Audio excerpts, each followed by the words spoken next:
Oke, episode kali ini sekedar tips aja bagi kawan-kawan semua, bagi Anda semua ya bos. Nah, seandainya kita melakukan penggantian aki bos ya. Nah, ini motor akinya itu sudah wafat bos ya, sudah wafat ini ya. Nah, ini mungkin kehabisan air yo, terus mati total lah. Ini airnya habis loh bos ya. Tapi beliau minta diganti, ini udah lama kata gitu. Ya wes, tak ganti aja ya. Saya nggak jamin ini masih hidup, tapi kalau kelihatannya ya ini kehabisan air ini ya. Tuh kosong sama sekali ya. Mungkin saja ini diisi terus bisa ya, tapi oh nggak tahu lah. Karena saya langsung disuruh beli gitu aja wes. Oke, yang pasti sebelum melakukan penggantian aki, ada baiknya kita cek dahulu untuk pengisiannya normal apa enggak ya bos ya. Jadi jangan langsung ganti aki gitu ya. Nanti takutnya kalau sudah ganti aki, malah kok baru ganti aki kok sering ngedrop lah itu ya. Karena takutnya kalau sudah dipasang aki tapi pengisian gak stabil ya percuma, eman-eman beli aki baru gitu loh bos ya. Oke bos, yang pertama kita akan coba cek dahulu ya bos pengisiannya. Sama siapkan elko bos ya. Ini banyak loh bos ya. Saya sudah sering bikin video tentang Yamaha Vision itu kan pakai ini yo, Miuji juga ya. Nah, ukurannya ini segini ya. Untuk mikrofaradnya terserah sampean. Terus untuk voltasenya pokok di atas 12 volt ya bos ya. Jadi jangan di bawah 12 volt ya. Nanti di atas 12 volt lah. Ini 50 volt berarti di atas 12 volt ya. Ini untuk mikrofaradnya ini pakai 10.000 mikrofarad ya. Ini untuk mikrofaradnya terserah bos, terserah sampean. Mau pakai elko yang kecil ya monggo. Ini lebih baik ya lungsur aja lah ya. Barangkali tetangga biasanya udah adik tape recorder atau apa itu bisa dicari untuk elko nya, itu bisa masih bisa dipakai bos ya.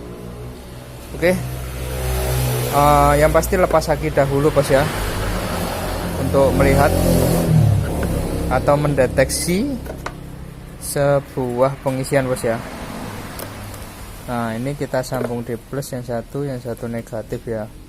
Kalau masih normal atau masih baru itu kaki yang panjang itu yang positif bos ya. Biasanya gitu ya bos ya. Kalau yang ini kan ada tandanya gitu aja ya. Ini negatif ya, ada tandanya. Aku tangan satu ya bos, sebentar bos. Oke wes gini aja ya. Nanti kita cek pengisiannya bos ya. Sekarang coba saya hidupkan dahulu untuk motornya. Jadi untuk motor ini menyala tanpa menggunakan aki bos ya. Oke, kalau ini indikator masih sudah menyala gini ya sebenarnya sudah ada pengisian kalau menurut saya, dan motor bisa hidup ya, karena jenis DC bos ya. Tapi ada baiknya kita cek lebih detail ya bos ya, biar nanti nggak rugi sama beli aki ya. Oke, ini kita taruh di sini aja 200 wis. Nanti angkanya nanti keluarnya itu cuman 3 digit. Ini ke positif, ini ke negatif. Nah ini pengisian yang sehat bos ya. Posisi stasioner ada di kisaran segini ya bos ya. Kalau kita gas,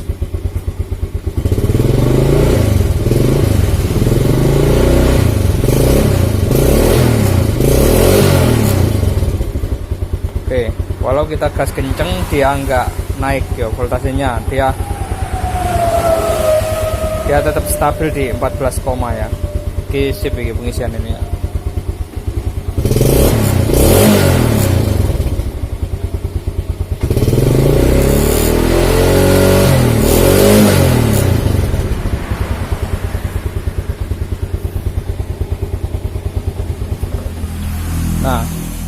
Jadi tipsnya sederhana sekali ya bos ya. Ini tips sederhana sekali ya. Nah kalau nggak pakai elko bang, kalau kita nggak pakai elko ya bos ya, nanti kalau pada waktu nyala itu dia nggak bisa 14 ya. Jadi nggak stabil biasanya gitu ya. Jadi kita memakai sebuah alat elektronik ya bos ya. Ini sebagai pengganti aki sementara ya. Jadi intinya itu harusnya biar stabil gitu loh bos ya. Kalau ini tadi memang pengisiannya nggak stabil ya bos, atau over voltage, itu biasanya walau kita kasih sebuah elko pun angkanya akan naik bos ya. Kayak kemarin saya bikin video Shogun 125 itu ya, itu kiproknya bermasalah dan over voltage, akhirnya beliau memang punya keluhan di bagian aki bos ya. Akinya itu baru ganti beberapa minggu sudah ngedrop lagi ya. Kalau over voltage itu biasanya itu terlalu berlebihan kan strumnya ya, akhirnya akinya itu nggak kuat nahan bos ya, pengisiannya itu terlalu banyak. Oke, ini akinya sudah tak isi air bos ya, ini air sir bos. Jadi pada waktu pembelian itu sudah dapat airnya ya bos ya. Nah ini airnya bos ya. Untuk pengisian air sir itu nggak bisa langsung. Biasanya kan kalau saya biasanya itu ngisi air aki atau air biasa ya, air aki yang biru, itu lewat sini langsung bisa bos ya. Kita tekan ya, kita tekan ininya ya, itu bisa. Tapi kalau untuk air sir itu jangan sekali-kali langsung lewat sini bos ya, karena masih baru dan dia ada kandungan uap bos, nanti bisa meledak ini bos ya, ininya itu meledak ya. Terus kalau sudah meledak cairannya kena kulit kita ya, itu bermasalah ya, gatel bos. Nah kalau untuk air baru itu ada baiknya kita buka satu persatu dan isi sesuai takaran ya. Kalau saya isi penuh segini bos ya, saya isi penuh sementara. Dan kalau saya sendiri itu semua itu berbeda-beda bos penanganannya. Untuk aki yang baru ya, itu biasanya ada yang harus nunggu 1 malam ya, setelah diisi air 1 malam ya, biar awet gitu loh bos ya. Itu macam-macam perlakuannya. Yang kedua dilakukan pengecasan dahulu ya. Yang ketiga menunggu apa itu namanya, voltasenya harus di atas 12,6 lah, seperti itu ya. Itu macam-macam bos ya, itu macam-macam cara yang dilakukan sebuah apa yang dilakukan oleh beberapa orang gitu loh bos ya, termasuk saya sendiri. Kalau untuk pengisian air aki basah gini ya bos ya, tadi pada waktu apa namanya, saya isi air sir itu kan gelembung keluar bos ya. Nah gelembungnya itu naik bos ya. Nah itu saya tunggu sampai benar-benar gelembungnya hilang bos ya. Nah kayak ini kan sudah hilang tuh ya, tinggal sisa-sisa aja ya tuh. Kalau kita goyang baru ada yang naik ya. Nah ini sudah, tadi itu banyak sekali ya. Kalau itu sudah selesai kurang lebih 20 menitan kalau nggak salah ya, kalau kita itu. Setelah itu kita lihat ya bos ya, kita lihat voltasenya. Oke, di sini 12,4 ya, anggap aja 12,5 ya bos ya. Kalau saya sih anggapan 12,5 lah bos ya. Nah ini malah 12,9. Wow, gak mesti yo. Ini rusak ini. Nah pokoknya gitu bos ya. Jadi kalau saya sendiri pribadi itu saya nunggu sampai benar-benarnya airnya ya, airnya apa, gelembungnya itu sudah nggak ada yang naik ya wis, bisa dipasang ya. Kadang kan kita itu waktunya juga tergesa-gesa kadang gitu ya bos ya, itu langsung pasang gitu bos ya. Ya nggak ada masalah sih menurut saya ya, itu tergantung lah.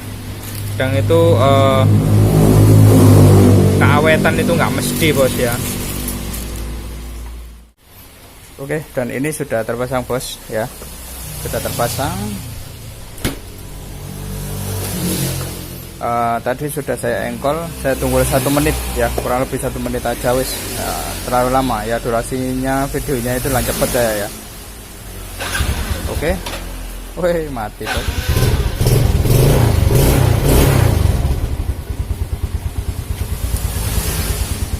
Ini klaksonnya mati bos. Oh enggak ya bos, ada bos, bisa bos. Oke.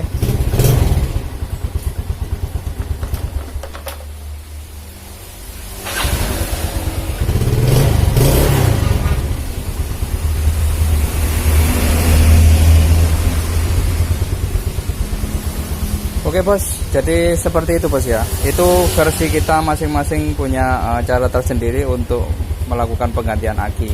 Jadi kalau saya pribadi ya seperti itu tadi ya. Kita cek dulu pengisiannya, kalau memang benar-benar stabil baru kita belikan aki ya. Karena kalau seandainya langsung beli aki bos dan pengisian nggak kita lihat atau kita cek, nanti budget juga anggaran bos. Nanti kita beli aki maunya ya, tapi ternyata over voltage lah, sama harus beri kiprok lagi.